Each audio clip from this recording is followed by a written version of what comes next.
Hi, my name is Simon, also known as Zumikito, and today you are gonna learn how to paint faces. I have made a video on this topic already, but we are gonna go a little bit deeper. And hey, are you one of these guys? Well, if you end up liking the video, consider subscribing. Okay, bye. My base coat here is really dark brown, which in this case is Rhinox hide. Your base coat doesn't have to be super thin, it can be actually a bit thicker, and all that you need to know is to spread your paint evenly and avoid getting it where you don't want to get it. In this case we will use just 2 paints to paint the skin. I am using already mentioned Rhinox hide and I will just add Cadian Fleshtone. Now you already know that I like to take a photo of my miniature before I start painting to know where to build all the highlights. If you have a whole army in front of you, you should probably skip this step, but if you are painting for results and not speed, I definitely recommend it. You can now notice that I am progressively adding Cadian Fleshtone into the Rhinox hide and placing highlights as I see them here. In this case I am mostly painting the forehead, cheeks, nose, chin and above her upper lip. You can also highlight the jawline if you wanna, even if you don't see it in the reference photo. From this point on, the process is pretty much the same. For additional highlights, add more and more Cadian Fleshtone into your brown and paint it on smaller and smaller areas. Sometimes you might see that the gradient is not smooth enough, and if that happens, take your lighter paint and glaze it over the transition. Also, whenever I feel like I stretch the highlight too far, I take darker color and glaze it where the shade is supposed to be. By the way, when you look at how spread are the layers, you can notice that I still make them quite big, but just a tiny bit smaller than the previous ones. So even the lightest layers take the majority of the reflection, but the previous layers are there to create a smooth gradient. It is also up to you if you wanna paint a layer and blend it with glazes over transitions, or use thinner layers that could be considered glazes and build all the volume like that. Also, what you don't see in my videos is that I fix many mistakes as I go along the way. So for example, if the shades are not dark enough, I glaze them with Rhinox hide again. If the gradient is not smooth enough, I glaze over the transitions again. When you are finally happy with the skin, it's time to paint the eyes and eyebrows. First, I carefully cover both of these with pure black paint. Luckily, this miniature has the eyebrows sculpted, so it's not a big deal. Then I take light gray paint that matches the hair and carefully go over the eyebrows. The eyes are painted with pure white paint, but I keep some black around them to separate them from the rest of the face. Some white paint can be chalky, and in that case, you can use some medium or even better, white ink. I use AK Interactive White and it's pretty good by itself. There are not gonna be any pupils because she is gonna have slight blue glow in her eyes. You can get any deep blue and lightly glaze it around the socket and a little bit on the cheeks. The last feature that I'm gonna paint here is the lipstick. I mix a bit of purple and red together and cover her lower lip and leave the other one as it is, since it's not exposed. Furthermore, I add a bit of ivory to this mix and paint a small reflection. And there it is! Sister of Battle. I suggest to start with a dark base coat. This is combination of Mournfang brown and Cadian Fleshtone, and if everything around is already painted, just be careful not to stain it. Sometimes you will have to hold your miniature in a weird angle, and that's okay, just as long as you keep everything clean. When the face is base coated, you can start adding more lighter paint into your base coat. For example, you can start adding Cadian Fleshtone, pick out the nose,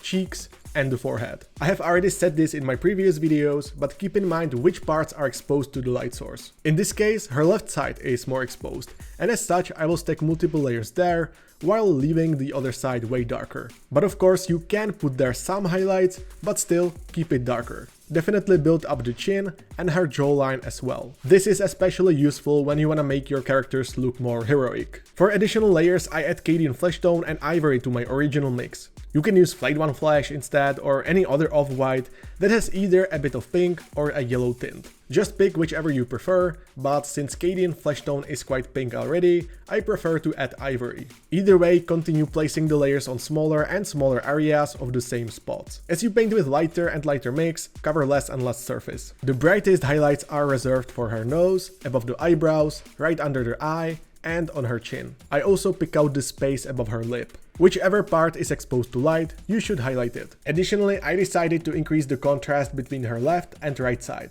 to really make it obvious that the other side is hidden. Whenever you are satisfied with your volume, you can add some hue to the shades. In this case, I picked Vallejo Magenta and applied super thin filters. It may not be as obvious on the camera, but it adds some more diversity to the skin. For the eyes, first apply pure black over the whole eye socket. As you can guess, this step can take you a bit of time, but it's super important. Right after that, you wanna paint the same area with a white paint, but this time leave some black around the socket so it is clearly separated from the rest of the face. Now you can either paint the pupil, but what I do is paint the border of the iris and then I paint a little bit of blue color inside. Honestly, you just have to take your time and practice, as this is a really tiny detail. Also notice where I place the iris to make it look like she is watching her target on the right side. Lastly, when both eyes are done, I simply add some pink lipstick on her lower lip and that's it. Since the upper lip is not exposed, I leave it as it is.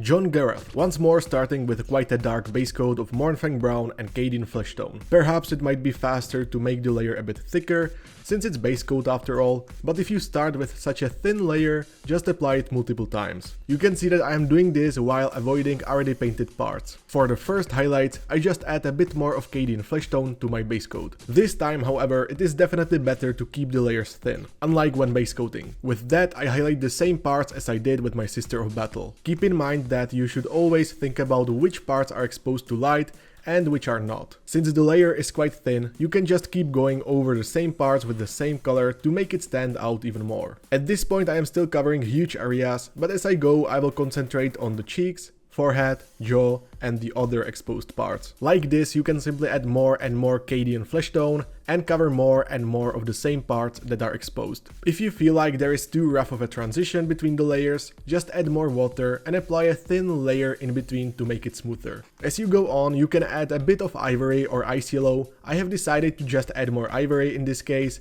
and what you want to do is once more pick out the most exposed details. So for example the nose, the cheeks, under his eyes, and the exposed parts of his forehead. If the other side of the face is less exposed, just keep it darker, but keep in mind that there are still gonna be some highlights. If you are not happy about the smoothness of anything, you can always just water down your layer and go over transitions to make them smoother. For the cheeks and parts that have more blood flow, you can add more pink into your highlight color. And while this suits the areas like cheeks or around any scar, I like using more desaturated and yellowish highlights for the forehead and the nose. By the way, at this step you can notice that I already painted the eyebrows. Basically the frame has been painted with dark gray and I added a bit of white to paint small vertical lines, and that's pretty much it. Either way, to paint the eyes, simply paint the socket with black, paint the same area with white and leave some black around it, and finally paint the pupil with black. We don't really have to further shade the face, since we built the volume from dark base coat, but if you want, you can tint the shades with a bit of blue or purple, which has been done in this case. For the stubble, simply add any gray into your skin tone and glaze it wherever you feel necessary. It will be certainly right next to his hair, and his jawline will have a 5 o'clock shadow as well. If you wanna further highlight the stubble, simply add a bit of your skin tone and slightly glaze it wherever you find fit. So which one of these faces do you like the most? Of course, more general principles are described in my explained in 5 minutes video, so check it out if you haven't already. And hey, did you get here and are you still one of these guys? Well, consider subscribing. Okay, bye.